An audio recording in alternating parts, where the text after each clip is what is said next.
Anda kembali menyaksikan Investor Market Today, masih bersama saya Iqbal Switami Harja. Pemirsa, Bursa Efek Indonesia BEI diketahui telah merevisi aturan papan pemantauan khusus dengan mekanisme full call auction atau FCA yang mulai berlaku sejak 21 Juni 2024 lalu. Langkah ini diperkirakan memberikan sentimen positif bagi indeks harga saham gabungan.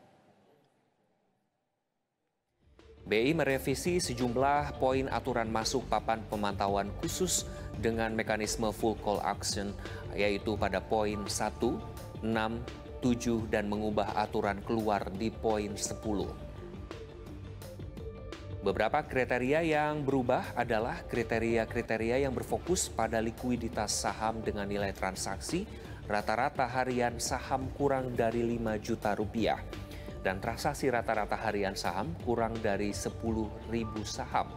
Dari sebelumnya selama 6 bulan terakhir menjadi 3 bulan terakhir.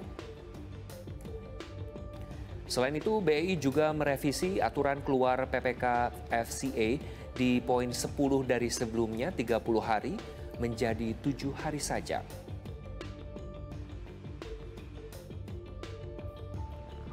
Dan untuk membahas efek revisi FCA dan implementasi short selling kepada likuiditas pasar, kita sudah terhubung dengan Bapak Hari Prabowo, founder Lembaga Pelatihan dan Pendidikan Pasar Modal Investa.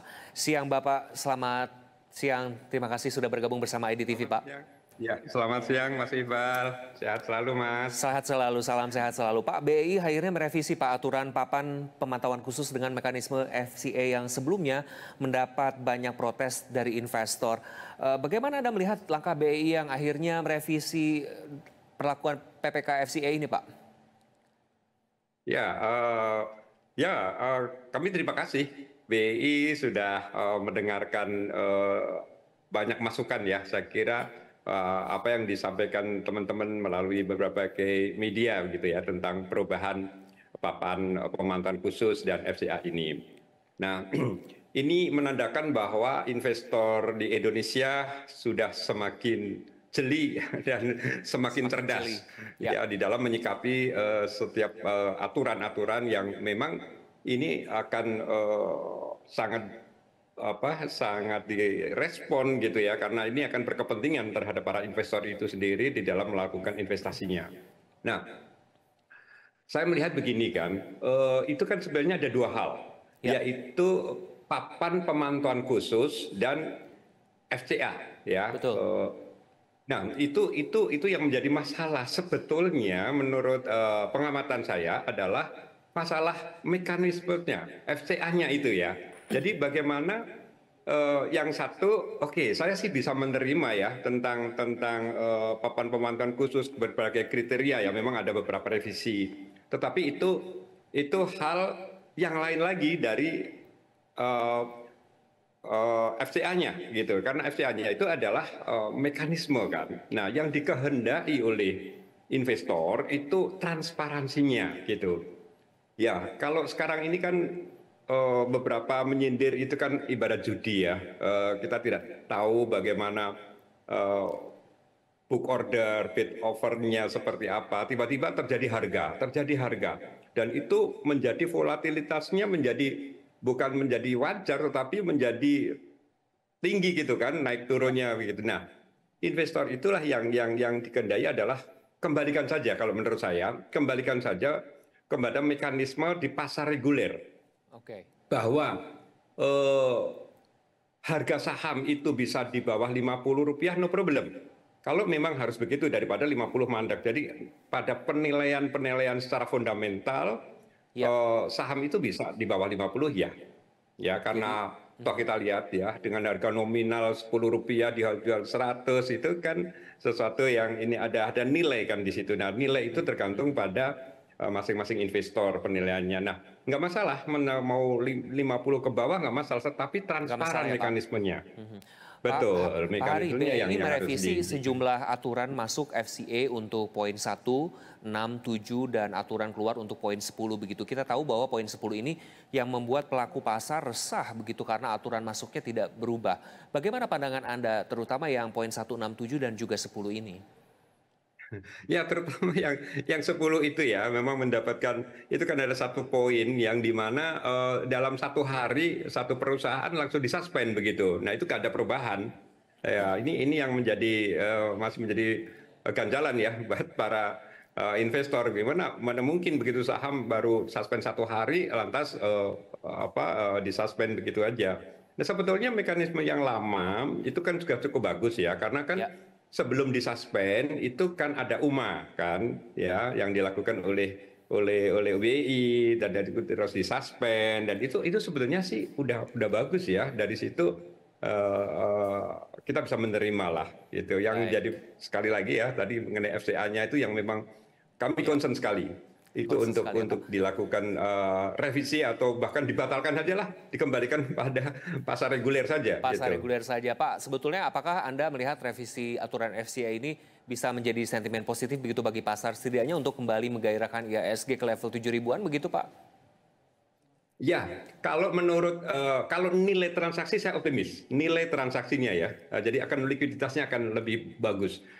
Tetapi kalau soal indeks itu kan masalah banyak sekali faktor yang mempengaruhi indeks kan, tidak hanya masalah mekanisme transaksinya, tetapi adalah kondisi ekonomi, kondisi politik, Ya, dan itu akan banyak pengaruhnya eksternal, internal itu yang akan mempengaruhi indeks. Ya kita berharap lah ya dengan nilai transaksi itu akan nanti akan ke sana, tapi tidak apa mena-mena gitu ya bahwa nilai transaksi yang tinggi akan menaikkan indeks itu saya kira uh, uh, berbeda sebetulnya.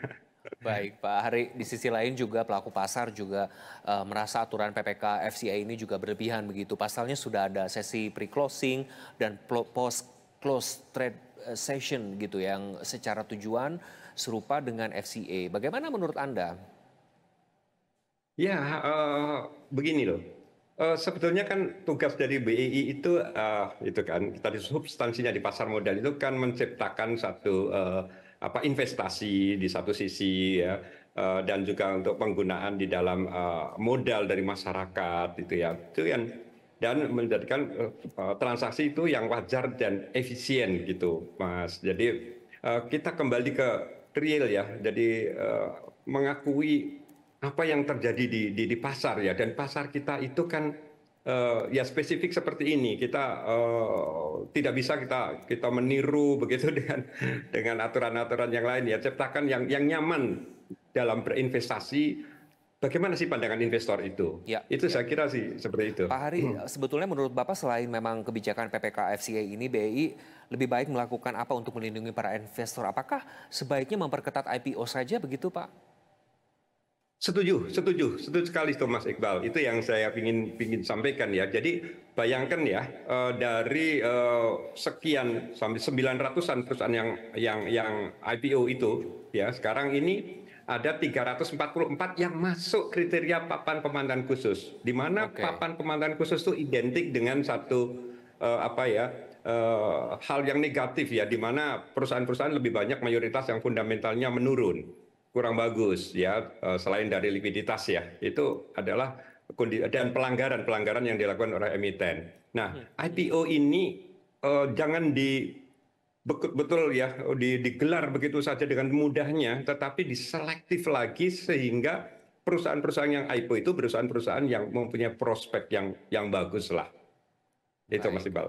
Dengan melihat sebetulnya pro kontra aturan FCA ini, apakah Anda melihat memang aturan FCA yang sudah diterapkan di negara lain ini belum bisa diterapkan di market Indonesia begitu, Pak? Belum siap begitu? Saya kira belum, ya saya jujur saya enggak belum. Tidak semuanya yang bisa berlaku di luar negeri itu bagus di bursa kita gitu ya. Kita sesuaikan dengan kondisi-kondisi yang ada saya kira Mas Iqbal. Saya Secara penerapan seperti itu strategi ya kita pandangan saya. memerlukan waktu berapa lama nih Pak Hari sebaiknya? eh Toh selama ini kita sudah nyaman ya sebetulnya dengan transaksi yang lalu. Jadi kita mau batasin yang seperti apa. Kalau sudah nyaman ya sudah. Cuma tadi yang itu yang transaksi ya, yang belum kan di bawah 50 itu kan. Yang di bawah Ya, 50 itu kan memang belum terjadi. Nah, itu aja yang diperbaiki. Jadi boleh 50 harga 50 ke bawah dengan mekanisme seperti pasar reguler. Saya cukup itu saja. Itu akan lebih sederhana dan mungkin bisa diterima oleh banyak investor ya. Baik Pak Hari, sangat menarik sekali perbincangan kita. Kita lanjutkan nanti di segmen berikutnya. Pemirsa, Investor Market Today akan segera kembali usai jeda berikut ini. Tetaplah bersama kami.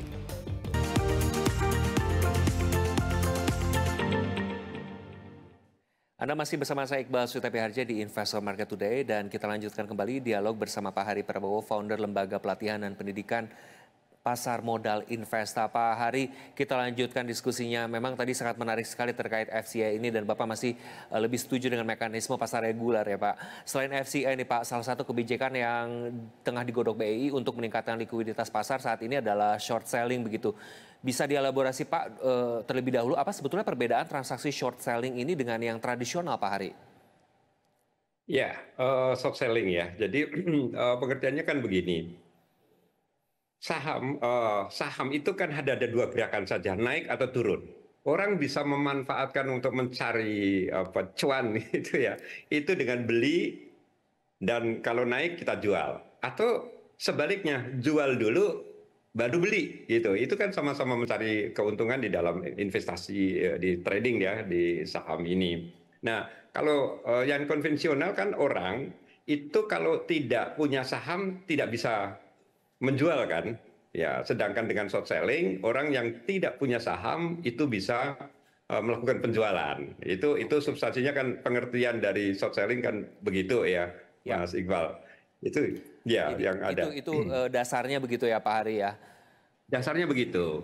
Dasarnya begitu. Tapi sebetulnya apa yang perlu diperhatikan ya para investor takut lebih memahami lagi terkait kebijakan short selling ini yang harus diperhatikan begitu Pak? Ya, nah ini short selling ini kan harus juga melihat kondisi-kondisi ya, Mas Iqbal.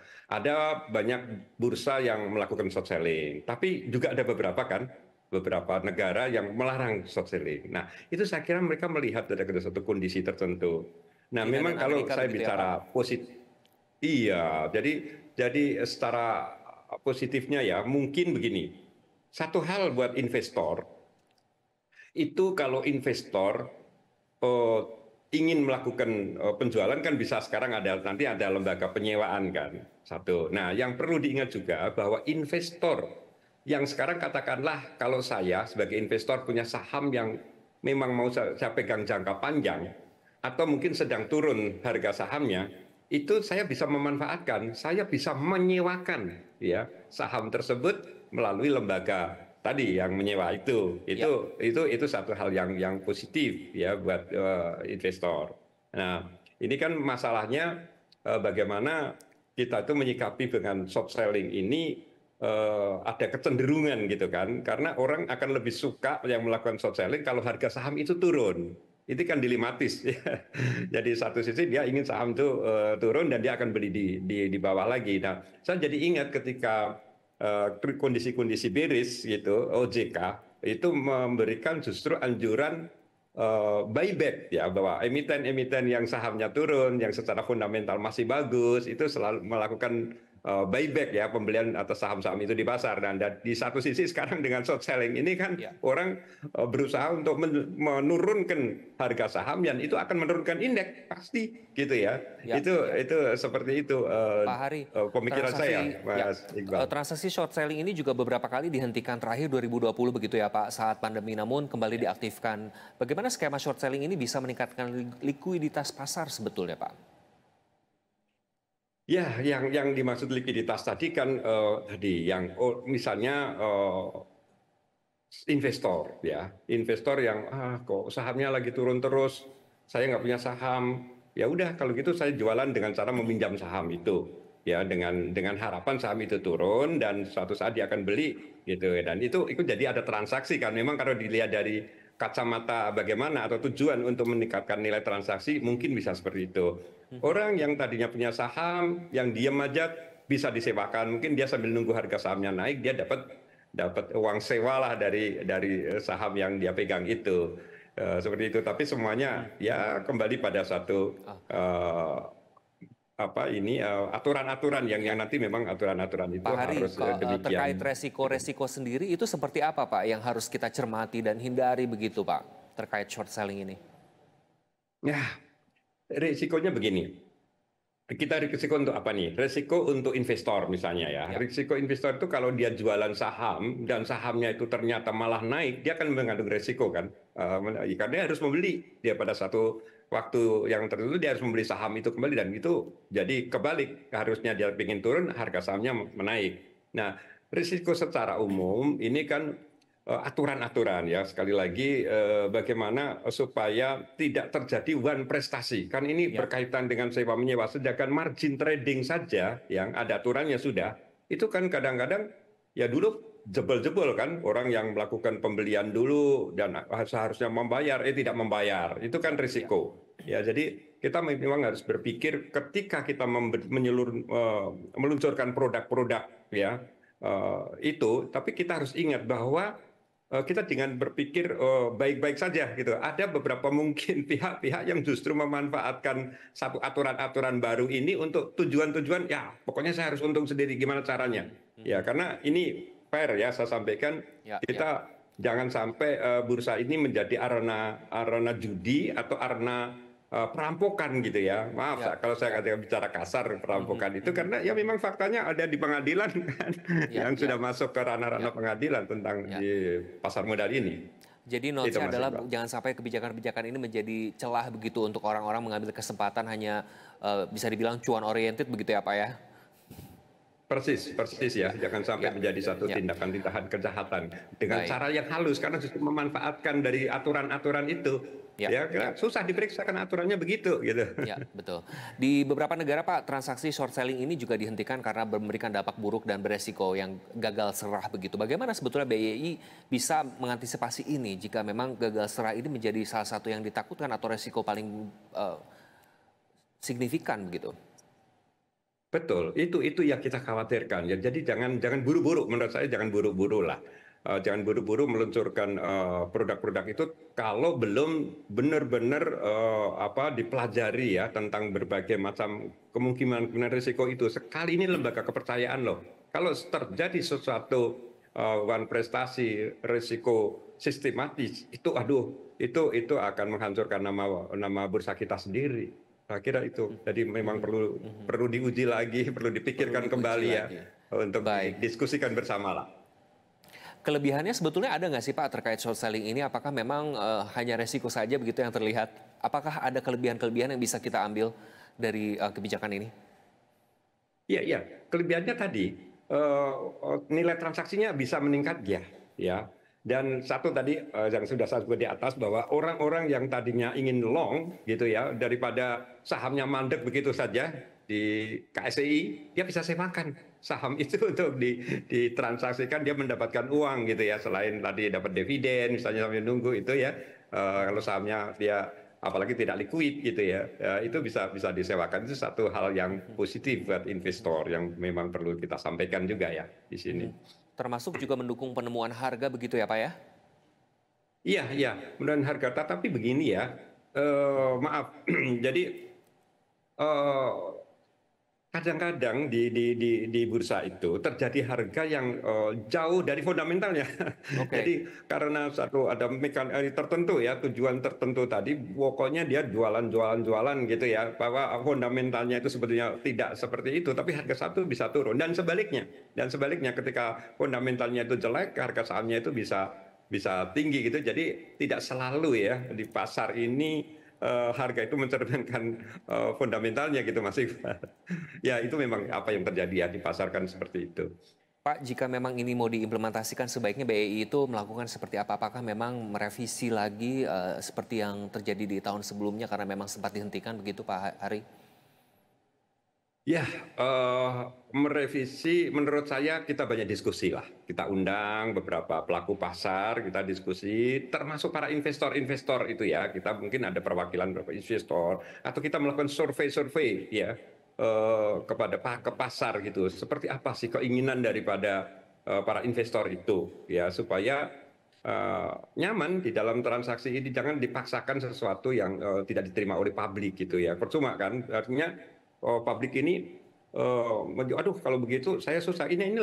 Saya ya terus terang lagi mengajarin banyak investor pemula-pemula ya, mulai dari awal bahwa pasar modal itu adalah mereka berinvestasi, membeli saham, membeli perusahaan begitu ya. Tetapi sekarang dengan banyaknya aturan-aturan yang seperti ini, mereka bingung lagi gitu. Kalau mau ya dia bilang kalau mau trading kan ada pilihan yang lain, kripto misalnya gitu ya, atau bursa berjangka gitu. Nah Ya, di pasar modal itu kan substansinya kan dia investasi membeli perusahaan kan, gitu. ya. Jadi ya Mhm. mungkin kita akan pikirkan lebih jauh lah teman-teman Baik, BEI Pak Hari. itu. Saya kira Ya, kita banyak diskusi ya untuk itu.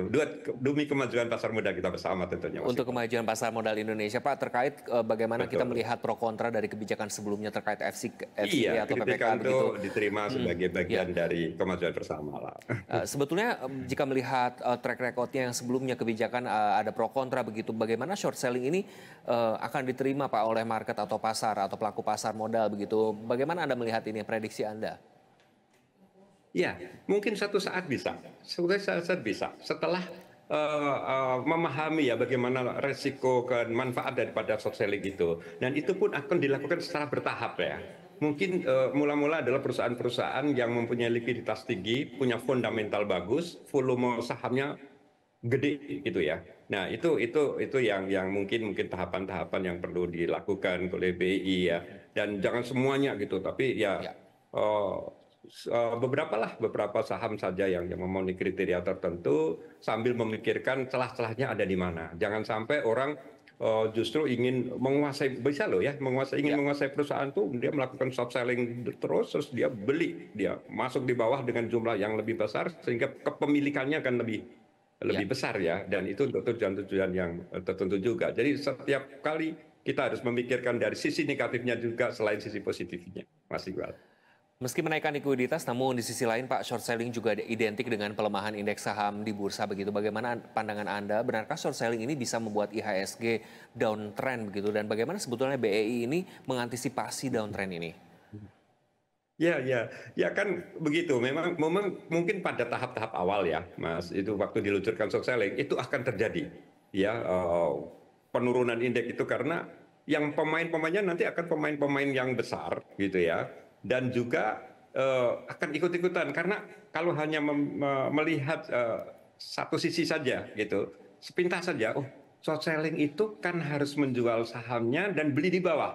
Rame-rame lah mereka melakukan itu, ya kan, mereka udah melakukan itu sehingga benar-benar si harga saham turun ya dia ke harga saham gabungan turun ya, itu bisa terjadi sampai mekanisme tertentu ya, dan itu akan menjadi volatilitasnya akan menjadi tinggi juga itu Ya. ya kalau yang belum siap gitu ya. Nah itu makanya dibutuhkan volume-volume yang besar ya supaya Mhm. kalau yang kecil-kecil itu tadi saya kira akan menciptakan harga yang volatilitasnya tinggi gitu. Baik, Nah, Pak, BEI itu. merencanakan implementasi short selling ini pada Oktober 2024 nanti. Menurut Anda Oktober waktu yang tepat, Pak? Atau justru Oktober termasuk waktu yang bearish IHSG begitu? Iya betul. Saya baru mau katakan itu rawan kan bulan-bulan Oktober itu ya. Itu bulan-bulan yang apalagi nanti begitu Oktober diluncurkan ya. Terus indeks harga saham gabungan tertekan misalnya, itu kan akhir tahun. Ya di mana Desembernya indeks harga saham gabungan juga lebih rendah dari awal tahun.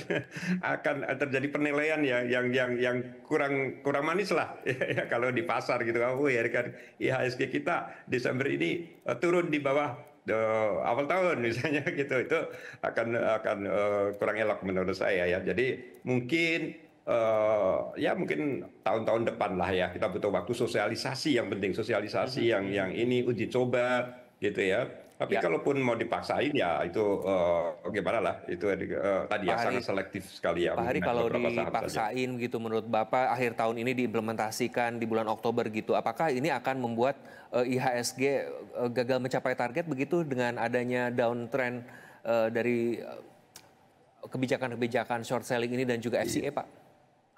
Bisa jadi, bisa jadi. Makanya kalau saya pribadi sih jangan bulan itulah ya, jangan bulan itu gitu. Biar dulu. Ini kita juga masih bingung dengan FCA itu. Kita benahin dulu yang ada. Jangan bareng-bareng gitulah. barusan waktu lalu juga ya, BI meluncurkan warrant terstruktur gitu ya. Nah itu kita lihat aja lah apakah itu juga menarik gitu kan. Semakin banyak produk-produk yang diluncurkan semakin bingung tuh investor-investor itu. Kita kembali dulu lah benahin pelan-pelan gitu ya untuk substansinya itu tercapai gitu ya supaya dan yang terpenting itu barang dagangannya itu loh saham-sahamnya perusahaannya itu bagus seperti Mas Ya. Iqbal katakan tadi ya yang IPO itu bagus dulu lah gitu selektif Bagus gitu. dulu. Lebih Saya selektif kira lagi, itu Pak. Mas. Jika memang ingin mengimplementasikan short selling ini, waktu yang tepat kapan sih, Pak? Waktu yang tepat saat bullish IHSG itu kapan menurut Bapak? Ya, menurut saya mungkin semester-semester atau kuartal kedua ya di bulan 2025 lah. Itu ya, ini saya kira cukup untuk kita sosialisasikan dengan beberapa tahapan gitu ya. Itu supaya paham dulu lah. Sekarang ini justru saya di lapangan dan saya bergerak di bidang edukasi itu lagi ngajarin ini yang itu timbul itu lagi mereka bingung gitu apa Pak waktu kalau gitu susah saya Pak masuk di investasi di saham lebih baik yang lain aja gitu. Nah itu sering saya temukan ya seperti itu Mas Iqbal. Jadi beri kesempatan mereka belajar substansinya dulu gitu ya Ya. pelan-pelan lah gitu. Jika melihat hal tersebut, sebetulnya mindset investor dan behavior para investor kita ini seperti apa sih, Pak? Melihat bagaimana terjadi berbagai macam kebijakan yang akan diimplementasikan begitu, dan sebetulnya seperti apa yang Anda lihat, Pak? Ah, jujur saya katakan akhir-akhir ini membingungkan gitu Mas Iqbal Membingungkan. ya. Saya Kenapa, Pak? melihat ya di lapangan. Jadi saya itu 34 tahun di pasar gitu ya. Jadi dan saya berhubungan langsung dengan investor di pelatihan-pelatihan ini sehingga saya merasakan betapa gerahnya ya untuk menyikapi ya investor itu menyikapi kebijakan-kebijakan dari BI akhir-akhir ini ya. Itu yang realitas yang saya sampaikan dan itu bukan berarti kami tidak suka gitu ya, tetapi itulah perlu saya sampaikan. Mari kita bersama-sama dengan BI, dengan OJK, gitu kita implementasikan setiap kali ada peraturan ya itu kita pikirkan bersama dan sampai mendasar gitu ya. Jangan hanya di kulit-kulitnya saja itu ya undang bursa apa perusahaan-perusahaan sekuritas saja gitu. Ini kan berdampaknya paling signifikan itu kepada investor langsung. Jadi Ya. ya kita undanglah beberapa investor atau syukur ada komunitas-komunitas investor. Sekarang itu kan banyak sekali tuh di situ kita ada diskusi lah seperti apa Pak, yang tadi dilakukan. Bapak Dan mention dilakukan pengawasan. survei ya Ya. secara independen. Baik, Pak Hari, tadi Anda menyebutkan bahwa tentang pengawasan BI dan OJK. Lantas sebaiknya bagaimana sih Pak pengawasan antara BI dan OJK ini dalam hal pengimplementasian beberapa kebijakan khususnya short selling dan FCA ini? Ya, OJK saya kira penting sekali ya sebagai pengawas gitu ya. Tetapi mohon maaf tidak hanya sekedar menerima pelaporan-pelaporan saja gitu dari emiten misalnya ya. Tapi faktanya kan tidak seperti itu ya. Mereka mesti terjun loh ya terjun gitu ya. Kalau memang soal masalah SDM ya bagaimana kalau memang harus baiknya ditambah gitu ya supaya setiap kali mereka bisa melihat perkembangan daripada emiten tuh emitennya itu ya barang dagangannya itu dibikin bagus jangan sampai ada celah-celah lagi untuk emiten yang abal-abal ya sekarang ini kan ada istilah gitu emiten abal-abal habis IPO sebentar ya IPO bukan pintu masuk tetapi pintu keluar daripada pengusaha gitu ya setelah dapat uangnya itu saya bisa memahami ya kondisi-kondisi karena memang beberapa fakta beberapa yang saham coba yang lihat aja saham yang masuk pemantauan khusus ini mayoritas adalah saham-saham yang belum lama IPO. Nah, ini adalah tugas daripada teman-teman di OJK ya untuk melakukan pengawasan secara ketat dan tidak hanya monoton dengan menerima laporan, tetapi terjun ke pasar seperti apa. Seperti Baik. intelijen gitulah. Bagaimana sih sebetulnya yang terjadi di pasar? Itu. Baik, terima kasih Pak Hari Prabowo sudah bergabung bersama IDTV khususnya di Investor Market Today untuk sharing mengenai short selling dan juga FCS. Semoga memang seluruh kebijakannya ini memberikan manfaat terutama bagi para investor dan bagaimana saham-saham itu sendiri diutamakan dan menjadi prioritas begitu. Sekali lagi terima kasih. Pemirsa itu tadi Pak Hari Prabowo, founder Lembaga Pendidikan dan Pelatihan Pasar Modal Investa. Kita akan kembali usai jeda berikut, jangan kemana-mana, tetaplah di Investor Market Today.